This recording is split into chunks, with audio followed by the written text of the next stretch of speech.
Hello friends, स्वागत है हमारे YouTube channel go to top पर। हम बात कर रहे हैं स्टैटिक जीके का। हर एग्ज़ाम में आप जानते हो कि स्टैटिक जीके के से 10 से 12 क्वेश्चन हर एग्ज़ाम में पूछे जाते हैं। इसमें हम बात करेंगे भारत के तापीय ऊर्जा संयंत्र के बारे में। तापीय ऊर्जा संयंत्र के बारे में बात करते हैं। सबसे पहले इनकी ईंधन के बारे में बात करते हैं कि कौन से प्रकार का ईंधन उसमें उपयोग में लिया जाता है। तो सर्वाधिक प्रकार से कोयले का उपयोग किया जाता है, बाद में गैस, उसके बाद में पेट्रोलियम का उपयोग किया जाता है।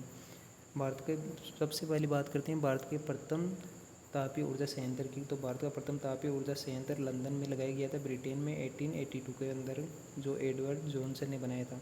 उसके बाद में बात करते हैं कि सर्वाधिक मात्रा में किससे ऊर्जा उत्पन्न की जाती है। तो तापीय ऊर्जा संयंत्र में सर्वाधिक मात्रा में कोयले के द्वारा ऊर्जा उत्पन्न की जाती है, जो 85% होता है। बाद में भारत के अंदर विद्युत उत्पादन के कौन कौन से स्रोत हैं।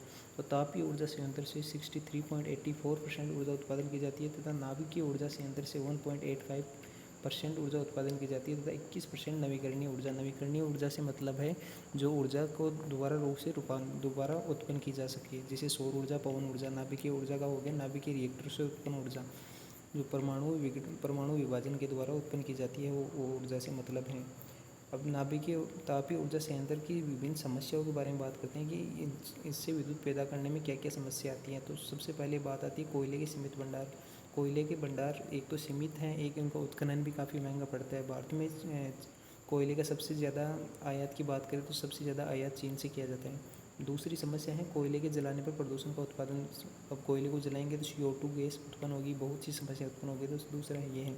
तीसरा है फ्लैग ऐश, उड़न राख का निर्माण। फ्लैग ऐश से मतलब उड़न राख से निर्माण है कि जैसे कोयले को जलाया जाता है तो विभिन्न प्रकार के नैनो पार्टिकल्स का मतलब है 10 की पावर -9 मीटर के जो डायमेंशन के पार्टिकल्स होते हैं, वो पार्टिकल्स उनका निर्माण होता है, जिससे श्वसन संबंधी समस्याएं उत्पन्न होती हैं। तीसरा है कार्बन का उत्सर्जन सर्वाधिक मात्रा में होगा अगर तापीय ऊर्जा संयंत्र से करेंगे तो इसके लिए अब बात करते हैं कि सरकार इसके लिए क्या क्या प्रयास कर रही है। तो सरकार क्या क्या प्रयास कर रही है। तो सरकार द्वारा सौर ऊर्जा संयंत्र को बढ़ावा दिया जा रहा है। तीसरा है फ्लैग ऐश को इकट्ठा करने के लिए चिमनियों में जो विभिन्न प्रकार के इलेक्ट्रोड लगाए जाते हैं प्लस और माइनस के, उनसे क्या करता है ज़्यादा जैसे राख का जाता है तो उसे आयनिकृत करके वहीं पर जमा कर लिया जाता है फ्लैग ऐश को, और इसको इकट्ठा करके रोड निर्माण, सीमेंट उद्योग और ईंट बनाने में उसका उपयोग कर लिया जाता है। इसके लिए 2018 में सरकार ने एक एंड्रॉयड ऐप एस्टेक नाम से विकसित किया था। ये भी मोस्ट इंपॉर्टेंट है, 2-3 एग्जाम में पूछा जा चुका है, इसको भी आप ध्यान रखेंगे। तीसरा है कोयले के स्थान पर पेटकोक का उपयोग। पेटकोक से यहाँ मतलब है जैसे सरसों की खली होती है उसी प्रकार ये होती है पेट्रोलियम की खली। पेट्रोलियम जो खनन के द्वारा उत्पन्न किया जाता है, धरती से सीधा निकलता है, तो उसके बाद में विभिन्न उसके घटकों में उसको रूपांतरित कर दिया जाता है, जैसे पेट्रोल हो गया, डीजल हो गया, कोलतार हो गया। उनमें उसके बाद में जो अवशिष्ट पदार्थ बनता है तो उसकी खली का उपयोग किस में किया जा सकता है, तापीय ऊर्जा संयंत्र में ईंधन के रूप में किया जा सकता है। चौथा है मीथेन और अर्थव्यवस्था। इसमें अर्थव्यवस्था का मतलब इकोनॉमिक्स से कतई नहीं है, ये एक प्रकार की अर्थव्यवस्था नहीं है। इसका मतलब है जैव ईंधन का विकास करना। जैव ईंधन से मतलब है कि मक्का, गन्ना जैसे इनसे क्या करता है बायोफ्यूल का निर्माण किया जाता है। नेक्स्ट हम बात करेंगे कि भारत के प्रमुख थर्मल पावर संयंत्र कौन कौन से हैं, कहाँ कहाँ पर वो स्थित है, उनकी क्षमता क्या क्या है। तो इसमें बात करेंगे भारत का सबसे बड़ा थर्मल पावर संयंत्र जो बात करते हैं वो कौन सा है, विंध्याचल तापीय ऊर्जा संयंत्र। विंध्याचल तापीय ऊर्जा संयंत्र ये कहाँ पे है, तो मध्य प्रदेश के सिंगरौली में स्थित है। भारत का सबसे बड़ा है, ये आपको बता दिया। इसकी निर्माण क्षमता कितनी है, तो ये आपको पहले और आखिरी की याद रखनी है, सारी की याद नहीं करती है। क्षमता कितनी है, तो इसकी 4060 मेगावाट है। ये रूस की सहायता से बनाया गया है। इसमें तापीय ऊर्जा संयंत्र में मेनली 2 चीज़ें उपयोगी होती है। एक तो कोयला होता है, कोयला, और दूसरा पानी। कोयले को जलाते हैं, कोयले को जलाने के बाद में कोयले को जलाकर पानी को उबाला जाता है। पानी उबाल के उससे जो वाष्प बनती है उस वाष्प को टरबाइन पे गिराया जाता है। टरबाइन पर गिराएंगे तो टरबाइन घूमेगा और उससे क्या होगा, विद्युत का निर्माण हो जाएगा। तो उसके लिए कोयला कहाँ से आता है, तो मध्य प्रदेश और झारखंड से। तीसरा है इसका संचालन कौन कर रहा है, तो इसका संचालन NTPC कर रहा है। NTPC के बारे में, तो NTPC की स्थापना 1975 में हुई थी और हेडक्वार्टर कहाँ है इसका, न्यू दिल्ली में। भारत की महारत्न कंपनी है और भारत की तापीय ऊर्जा संयंत्र में सबसे बड़ी कंपनी है NTPC।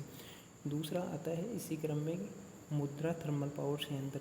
ये कहाँ पर है, ये है कच्छ, गुजरात में, और इसकी क्षमता कितनी है, 4620 मेगावाट है। ये भारत का दूसरा बड़ा तापीय संयंत्र हो गया और इसका संचालन कौन कर रहा है, Adani group. Adani group NTPC के बाद में 2 नंबर की कंपनी है भारत में विद्युत ऊर्जा संयंत्र का विद्युत उत्पादन करने वाली। ये है मेनली किसका करती है, तो सौर ऊर्जा का, सौर ऊर्जा उत्पादन के लिए ये फेमस है, इस क्षेत्र में ज़्यादा इसका नाम है। तीसरा है मुद्रा मेगा तापीय संयंत्र। अब पिछला पढ़ा था हमने मुद्रा थर्मल पावर संयंत्र, और ये है मुद्रा मेगा, दोनों के दोनों कहाँ है, तो गुजरात में है, कच्छ, ये भी कच्छ गुजरात में। इसकी क्षमता क्या है, 4000 मेगावाट है, और इसका भी संचालन कौन कर रहा है, तो इसका भी संचालन अदानी ग्रुप कर रहे हैं।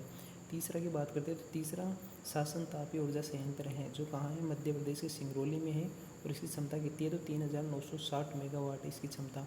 और इसमें पानी, ये सबसे मोस्ट है, गोविंद वल्लभ पंत सागर जिला सिंह में पड़ता है, जो कहाँ पे पड़ता है, ये मध्य प्रदेश के अंदर पड़ता है, गोविंद वल्लभ पंत सागर।